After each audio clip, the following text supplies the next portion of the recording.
Hello जय हिंद साथियों, स्वागत है आप सभी का सत्या एक्सीलेंट यूट्यूब चैनल पे। साथियों, आज डेट है 18 जनवरी 2022 और आज की डेट का वर्कशॉप कैलकुलेशन एंड साइंस का पेपर लेके आ चुके हैं। आपसे रिक्वेस्ट है कि आप इस वीडियो को कंप्लीट देखिएगा और हर एक क्वेश्चन को समझने का प्रयास कीजिएगा। जिन छात्रों का अभी तक एग्ज़ाम नहीं हुआ है उनके लिए तो और भी मोस्ट इम्पॉर्टेंट है। तो चलिए IIT second year workshop calculation and science 18 जनवरी 2022 का पेपर सॉल्व करते हैं। जिसमें साथियों पहला क्वेश्चन पूछा गया था कि यदि किसी शंकु के आधार का व्यास, यहाँ पर 28 लिखा गया है गलती से, लेकिन ये 28 न होकर 14 रहेगा, इसको ध्यान रखिएगा। कह रहा है कि 14 मीटर और तिर्यक ऊंचाई 10 मीटर हो तो उसका वक्र पृष्ठ क्या होगा। साथियों, बहुत सारे छात्रों का कमेंट होगा कि सर पेपर तो ऑनलाइन हो रहा है, आप कहाँ से यहाँ पर पेपर पा रहे हैं, कहाँ से आपको क्वेश्चन पता चल रहा है, किस तरह के क्वेश्चन पूछे जा रहे हैं। तो साथियों, अपने कॉलेज के स्टूडेंटों को कॉलेज पर लेके जाया जा रहा है एग्ज़ाम कराने के लिए, क्योंकि काफ़ी दूरी पर यहाँ पर एग्ज़ाम हो रहा है। तो जब उनका कॉलेज पर एग्ज़ाम हो जा रहा है तो जब आते समय उन सभी क्वेश्चनों को पूछा जा रहा है कि आपके इस डेस्कटॉप पे कौन से क्वेश्चन थे, आपके डेस्कटॉप पे कौन से क्वेश्चन थे। तो जो उन छात्रों के द्वारा बताए गए क्वेश्चनों को मैं आपको बता रहा हूँ और वो लोग भी अपना आंसर की मिला लीजिएगा जो छात्र आज की डेट में गए थे एग्ज़ाम देने। देखिए साथियों, यहाँ पर क्या कह रहा है, यहाँ पर मैंने 28 लिख दिया, इसको 14 कर लीजिएगा, ठीक है, ये 14 रहेगा 28 की जगह। इसमें कहा जा रहा है कि उसका वक्र पृष्ठ क्या होगा। वक्र पृष्ठ का सूत्र क्या होता है साथियों, वक्र पृष्ठ का सूत्र होता है पाई आर एल। ठीक है, क्या होता है, पाई आर एल होता है। मैं यहाँ पर लिख देता हूँ पाई आर एल, ये आपका वक्र पृष्ठ का सूत्र होता है पाई आर एल। अब आपको करना क्या है, बस आपको सूत्र को रख देना है। तो पाई का मान कितना होता है, 22/7 होता है, गुणे, अब यहाँ पर कह रहा है क्या, पाई आर, आर का मान कितना यहाँ पर दिया गया, तो यहाँ पर 28 लिखा गया लेकिन ये 14 रहेगा, ध्यान रखिएगा, मुझसे ही मिस्टेक होगी, तो यहाँ पर 14 लिखेंगे। उसके बाद एल का मान, लंबाई का इसमें मान कितना दिया गया, तो यहाँ पर आपको कहा जा रहा है 10 मीटर। ठीक है, तो हम यहाँ पर लिख देंगे 10 मीटर। अब गुणा कीजिए, 22/7 गुणे 14 गुणे 10 कितना आता है, 400 आपका आ जाएगा साथियों, 440 वर्ग मीटर आएगा। और आपको देखने को मिल जाता है 440, ऑप्शन नंबर भी। गुणा करके देख लीजिएगा, यदि गलत आता है तो कमेंट में पूछ लीजिएगा, मैं आपको जानकारी दे दूंगा। आगे बढ़ते हैं क्वेश्चन नंबर 2 पे, जिसमें क्वेश्चन नंबर 2 में पूछा गया था कि एक लंब वृत्तीय शंकु के आधार का व्यास 4 सेंटीमीटर, उसकी ऊंचाई 2 कॉर्डी में 3 सेंटीमीटर है, तो शंकु की तिर्यक ऊंचाई होगी। ये भी आपका मोस्ट इंपॉर्टेंट क्वेश्चन है। अब देखिए, इसको सॉल्व करने के लिए आपको सबसे पहले जरूरत पड़ेगी सूत्र की। सूत्र क्या होता है, किस चीज़ का, तो शंकु की तिर्यक ऊंचाई का।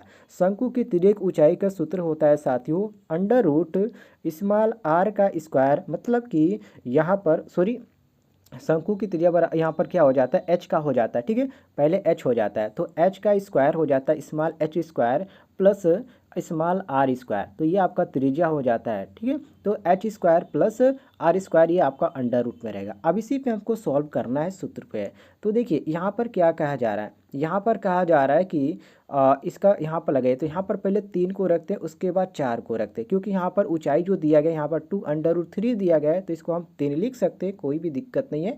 तो हम यहाँ पर करेंगे √, या आप 2 करनी में 3 भी लिख सकते हैं, या डायरेक्ट लिखना चाहे तो 3 भी लिख सकते हैं। तो ये आपका 3 का हो जाएगा स्क्वायर प्लस ये आपका हो जाएगा, यहाँ पर आर का मान कितना दिया गया, तो 4 दिया गया, तो 4 करेंगे तो 4 का स्क्वायर हो जाएगा। अब यहाँ पर मैं आगे बढ़ता हूँ साथियों, इधर आ जाइए, तो ये आपका हो जाएगा √3 का स्क्वायर क्या हो जाएगा, 9 हो जाएगा, ये आपका 9 हो जाएगा कंडी में।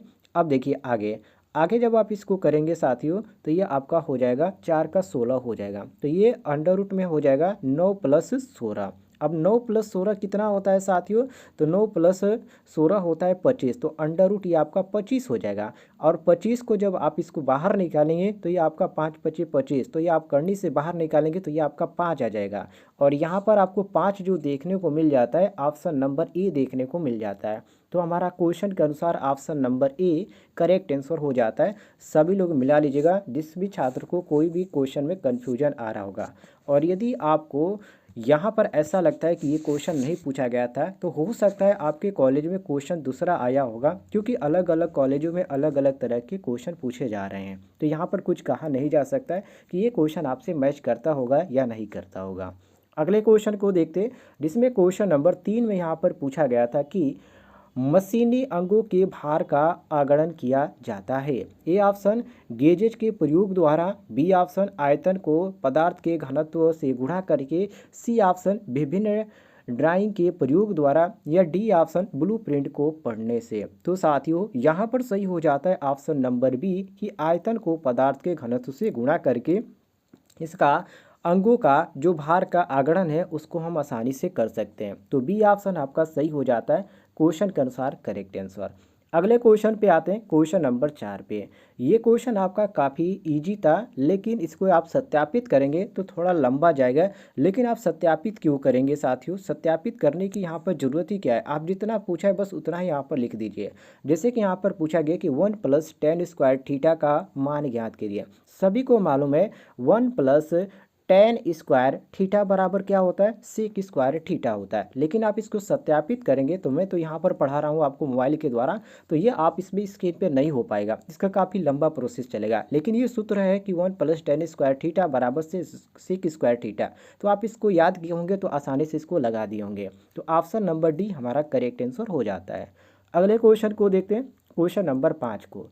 साथियों क्वेश्चन नंबर 5 में यहाँ पर पूछा गया था, थोड़ा सा लंबा क्वेश्चन है, मैं इसको जूम कर देता हूँ। ये देखिए, इसमें कहा गया था कि 100 मीटर ऊंची एक मीनार की चोटी और उसके आधार से एक चट्टान की चोटी का उन्नयन कोण 30 अंश तथा 45 अंश है। चट्टान की ऊंचाई ज्ञात कीजिए। ये भी आपका मोस्ट इम्पोर्टेंट क्वेश्चन था। चट्टान की ऊंचाई यहाँ पर ज्ञात करने के लिए कहा जा रहा है। अब देखिए यहाँ पर ज्ञात करने का बहुत ही आसान तरीका, इसको आप आसानी से ज्ञात कर सकते हैं। कैसे? यहाँ पर क्या दिया गया, 100 मीटर यहाँ पर दिया गया, क्या मीनार की ऊंचाई यहाँ पर दी गई है। अब साथियों कैसे आप इसको सॉल्व करेंगे, चलिए मैं आपको बताता हूँ। इसमें पहले आपको चित्र यहाँ पर बनाना पड़ेगा, क्योंकि चित्र के अनुसार ही आप इसको समझ पाएंगे। तो यहाँ पर क्या कर रहा है कि एक 100 मीटर ऊँची, यहाँ से एक 100 मीटर क्या है ऊँची, यहाँ पर क्या है मीनार है। यहाँ पर हम यहाँ पर कर सकते हैं, या एच यहाँ पर हम लिख सकते हैं, ठीक है। अब देखिए कहा जा रहा है कि मीनार की चोटी और उसके आधार से एक चट्टान की चोटी, मीनार की चोटी। अब ये मान लीजिए ये मीनार की चोटी है, चोटी तो अभी ऊपर जाएगा। अब इसके आधार से, ठीक है, इसके आधार से एक चट्टान की चोटी। अब इसका आधार कहाँ है साथियों? तो यहाँ पर आधार इसका बनेगा, इधर बनेगा, तो ये आपका हो जाएगा इसका आधार। तो एक चट्टान की चोटी का उन्नयन कोण 30 अंश है। अब यहाँ से इस चोटी का जो उन्नयन कोण यहाँ पर बन रहा है, इधर बन रहा है, ये आपका 30 अंश हो जाएगा। तो ये वाला कोण कितना हो जाएगा, 30 अंश हो जाएगा। यहाँ पर मैं लिख देता हूँ। अब देखिए आगे कह रहा है कि तथा 45 अंश चट्टान की ऊंचाई है। तो ये जो आपकी हाइट है ये कितने अंश पे है? तो ये साथियों इसका जो यहाँ पर बताया जा रहा है कि ये 45 अंश है। कितना अंश है? 45 अंश। तो ये आपका 30 अंश हो गया और ये आपका 45 अंश हो गया। मैं आपको यहाँ पर लिख के दिखा देता हूँ। ये आपका जो हो गया 30 अंश हो गया। मैं कलर यहाँ पर चेंज कर देता हूँ, ध्यान से देखेंगे तो समझ में आएगा। ये आपका 30 अंश हो गया साथियों, और ये वाला जो हो गया आपका कितना हो गया, 45 अंश हो गया। तो यहाँ पर इसकी जो ऊंचाई कितनी है, यहाँ से इसकी ऊंचाई केवल इतना तक ही इसका 100 मीटर है। और इसकी जो चोटी है इसका हमें अभी मालूम नहीं है, बस इसका यहाँ पर दिया गया है कि इसका जो उन्नयन कोण है वो 30 है। कितना है साथियों?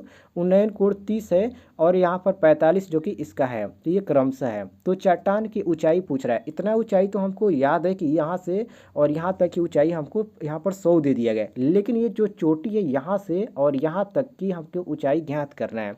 तो हमको करना क्या है, यहाँ पर सूत्र का इस्तेमाल करना पड़ेगा, या आप चाहे तो ए बी सी यहाँ पर मान के कर सकते हैं। चलिए मैं यहाँ पर आप इस चित्र को बना लीजिएगा, नहीं तो समझ में नहीं आएगा, ठीक है। ये आपका कुछ इस तरह का चित्र बन जाएगा। अब आपको करना क्या है साथियों, ध्यान से देखिएगा।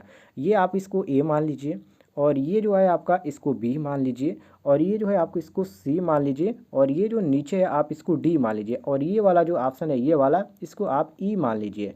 ये आपका ई हो गया। देखिए ध्यान से देख लीजिएगा, ए बी सी डी और ई। अब यहाँ पर सॉल्व करते हैं। पहले से यहाँ पर किससे सॉल्व करते हैं, तो यहाँ पर सी ई से सॉल्व करते हैं, ठीक है। ये और इसके बीच की दूरी हमको ज्ञात करना है, तो सी ई से हम स्टार्ट करेंगे। तो सी ई बराबर हो जाएगा साथियों एक्स मीटर, क्योंकि हमको इसको मान निकालना है तो एक्स मीटर मानेंगे। अब पूरे काम निकालते हैं, या पहले यहाँ पर जो tan थीटा 30 का यहाँ पर निकालते हैं, ठीक है। जो यहाँ पर चोटी है उसका निकालते हैं। तो यहाँ पर चोटी के निकालने के लिए हम कहेंगे चोटी का यहाँ पर आपका हो जाएगा बी सी ई, ठीक है। बी सी ई बराबर tan 30 अंश, और tan 30 अंश पे आपका क्या बना है, सी ई बन रहा है, अपान क्या बना है, बी ई बन रहा है, ठीक है। ये आपका हो जाएगा। अब देखिए इसका जब टेन थीटा 30 अंश का मान निकालेंगे तो कितना आएगा, टेन 30 अंश का मान होता है 1/√3 होता है। ठीक है, कितना होता है 1/√3, जो कि सी ई को हमने माना है एक्स, तो एक्स अपान क्या हो जाएगा बी ई हो जाएगा। तो बी ई बराबर ये आपका √3 हो जाएगा, वन अपान करने के ये आपका टेन थीटा का मान 1 अपान करने में 3, तो बी ई बराबर आप निकालेंगे तो √3x हो जाएगा। ठीक है, तो ये आपका एक समीकरण बन जाएगा। अब यहाँ पर 45 अंश को भी इसी तरह निकालेंगे तो आपका आ जाएगा साथियों √3x, तो आपका इसको आप निकालेंगे। अब इसी तरह आप इसको निकालते चलेंगे तो इसका एक सही आंसर यहाँ पर निकल के आ जाएगा 50 करने में 3 + 3 आ जाएगा। ठीक है, ये आपका आ जाएगा इतना। अब यहाँ पर जो मैच करा है आपका बी ऑप्शन मैच करा है, तो बी ऑप्शन आप इसको करेक्ट आंसर मानेंगे और जितने भी छात्रों ने बी ऑप्शन मारा होगा उनका करेक्ट आंसर हो जाता है। अगले क्वेश्चन को हम देखते हैं, क्वेश्चन नंबर 6 को। साथियों क्वेश्चन नंबर 6 में यहाँ पर पूछा गया था कि साइन बार में होल निम्न उद्देश्य से किए जाते हैं, किस उद्देश्य से साइन बार में होल किए जाते हैं, इसको यहाँ पर पूछा जा रहा है। तो देखिए इसका सबसे बड़ा रीज़न ये बनता है कि जॉब के लिए क्लैंप करने के लिए ऐसा किया जाता है होल। तो यहाँ पर आपको सी ऑप्शन देखने को मिल जाता है करेक्ट आंसर। जितने भी छात्र सी ऑप्शन मारे होंगे उनका करेक्ट आंसर हो जाता है।